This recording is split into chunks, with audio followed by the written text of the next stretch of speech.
ശ്രേഷ്ഠ ഭാരതം ഞാൻ പിറന്ന മണ്ണിൽ ഇന്നാദ്യം ചിന്താമൃതം. ചിന്താമൃതത്തിലൂടെ ഇന്ന് നമ്മുടെ മുൻപിൽ വരുന്നത് GHSS ചാലിശ്ശേരിയിൽ നിന്നും ആര്യ.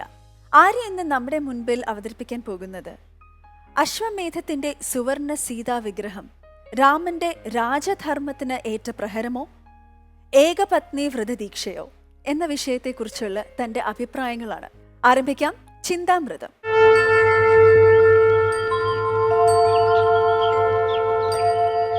രാമായണത്തിലെ ഉത്തരകാണ്ഡത്തിലെ 91-ാമത്തെ സർഗത്തിലാണ് രാമന്റെ അശ്വമേധ യാഗത്തെക്കുറിച്ച് പ്രതിപാദിക്കുന്നത്. ശ്രീരാമചന്ദ്രൻ ആരാണെന്ന് വാത്മീകി മഹർഷി നമുക്ക് വിവരിച്ചു തരുന്നുണ്ട്.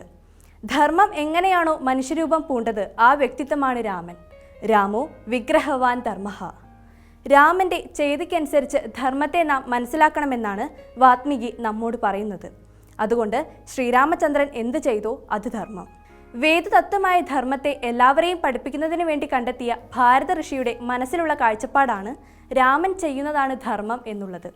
ഉത്തരകാണ്ഡത്തിന്റെ അവസാന ഭാഗത്ത് അശ്വമേധയാഗം നടക്കുന്നതുമായി ബന്ധപ്പെട്ട് തൻ്റെ അനുജന്മാരുമായി ചർച്ച ചെയ്യുന്നുണ്ട്. സാധാരണയായി യാഗം നടക്കുമ്പോൾ യജമാനോടൊപ്പം യജമാന പത്നിയും വേണമെന്നുണ്ട്. സീത രാമന്റെ കൂടെ ഇല്ലാത്തതിനാൽ സ്വർണ്ണവർണ്ണത്തിലുള്ള സീതാവിഗ്രഹം ഭാര്യയുടെ സ്ഥാനത്ത് വെച്ചാണ് യാഗം ആരംഭിച്ചത്. ഈ സമയത്ത് സ്വാഭാവികമായും മറ്റുള്ളവർ രാമനോട് പറഞ്ഞിരിക്കാം വേറൊരു വിവാഹം ചെയ്യാൻ. സീതയെ പരിത്യജിക്കുമ്പോൾ രാമന് ഏകദേശം 40 വയസ്സായി കാണും. അപ്പോൾ ശ്രീരാമനെ സംബന്ധിച്ചിടത്തോളം മറ്റൊരു വിവാഹം കഴിക്കുന്നതിൽ തെറ്റില്ല. ക്ഷത്രിയരായിട്ടുള്ള രാജാക്കന്മാർക്ക് രാജ്യവിസ്തൃതി വർദ്ധിപ്പിക്കാൻ, സൈനിക ബലം, ബന്ധുബലം എന്നിവ വർദ്ധിപ്പിക്കാൻ വേറൊരു വിവാഹം കഴിക്കുന്നതിൽ തെറ്റില്ല. ഇതൊക്കെയാണ് രാമനെ വേറൊരു വിവാഹത്തിന് പ്രേരിപ്പിക്കാൻ മറ്റുള്ളവർ കാരണമായി കാണുന്നത്. അച്ഛൻ 3 വിവാഹം കഴിച്ചിരുന്നു, മകനും വേണമെങ്കിലാവാം, ആരും ചോദ്യം ചെയ്യില്ലായിരുന്നു.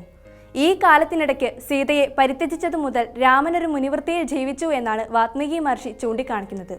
വനവാസകാലത്ത് വിവാഹാഭ്യർത്ഥന നടത്തിയ ശൂർപ്പണഖയോട് രാമൻ പറഞ്ഞത്, ഞാൻ ഏകപത്നി വൃദ്ധനാണ്, അതുകൊണ്ട് സീതയല്ലാതെ മറ്റൊരാൾ എനിക്ക് ഭാര്യയായി വരില്ല എന്നായിരുന്നു.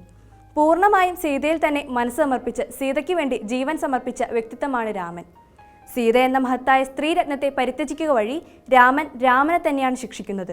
ധാരാളം അവസരങ്ങൾ ഉണ്ടായിട്ടും ധാരാളം പ്രലോഭനങ്ങൾ ഉണ്ടായിട്ടും പിന്നീടൊരു വിവാഹത്തെപ്പറ്റി ചിന്തിക്കാത്തതായ ശ്രീരാമചന്ദ്രന്റെ മൂല്യത്തെയാണ് ഏകപത്നിവ്രത ദീക്ഷയിലൂടെ നമുക്കിവിടെ കാണാൻ സാധിക്കുന്നത്.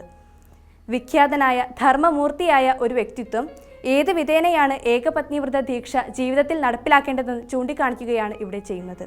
തൻ്റെ ഏറ്റവും വലിയ ധർമ്മം അത് മുഖ്യധർമ്മമായി വരുന്ന രാജധർമ്മമാണ് എന്നതുകൊണ്ട് രാജധർമ്മത്തിന് വേണ്ടി തൻ്റെ വ്യക്തിപരമായ സുഖം മുഴുവൻ നീക്കിവെച്ച ശ്രീരാമചന്ദ്രനെ നാം മാതൃകയാക്കുന്നത് ശ്രീരാമചന്ദ്രൻ എന്ന വ്യക്തിത്വം ധർമ്മമൂർത്തിയായതുകൊണ്ട് മാത്രമാണ്.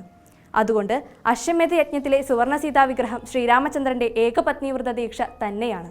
താൻ മനസ്സിൽ വിചാരിച്ച ഒരു ലക്ഷ്യത്തെ, സത്യത്തെ സാക്ഷാത്കരിക്കാൻ ആ ധർമ്മമൂർത്തി തനിക്ക് സ്വയം ശിക്ഷ വിധിക്കുന്നു. എന്തായാലും ഇതൊക്കെ കൊണ്ട് തന്നെ ധർമ്മത്തിന്റെ മൂർത്തിമത് ഭാവമായിട്ടുള്ള ശ്രീരാമചന്ദ്രനായിരിക്കണം നമ്മുടെ മാതൃക എന്ന് പറഞ്ഞുകൊണ്ട് നിർത്തട്ടെ.